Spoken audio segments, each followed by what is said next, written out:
When I got introduced into graffiti was around 12 years old. I remember skipping out on a night, I started just tagging all over LA. Since I can remember, he would draw all the time on napkins and papers, and wherever he could put his hands on, he would always do that. He was a maniac. He used to just, era bien aventado, he'll just like write anywhere. He was very enthusiastic about his graffiti. Well, Randy, I had known of him through his art. I started seeing him. He was definitely out there painting a lot, bombing a lot, like doing a lot of impressive illegal shit, And this is in South Central, like where it's not that easy to get away with. And besides the police, just your local neighborhood guys, that can hurt you. You could get hurt in this game.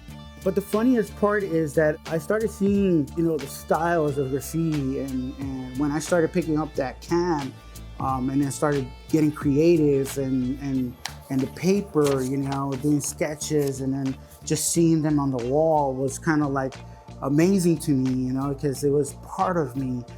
In my eyes, I look at him, other than my brother, as an artist. It's just the journey, the amount of hours, dedications, putting in perspective of all the risks that he took.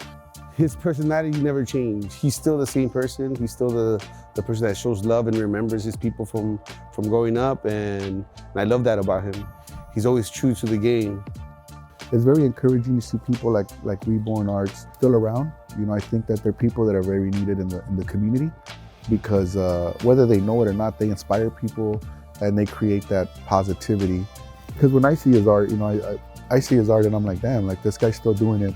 Because there's people that sometimes they might get into spirituality and they'll just leave everything behind, But sometimes he was able to incorporate graffiti into his spirituality. And I think that's very impressive.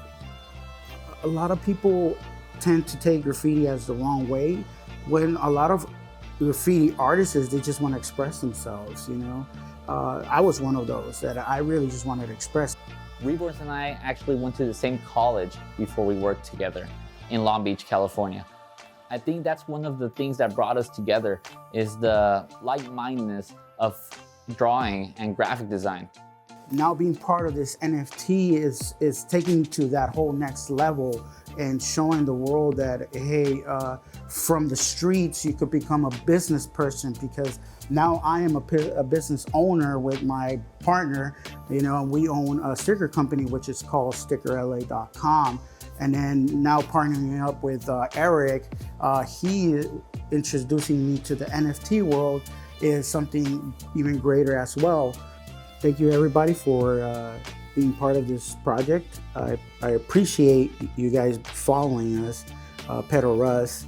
Hopefully you could share this project, because this project is a unique project, because everything is personal, everything is within our hearts, and it's a project that we are seeing it as a long run.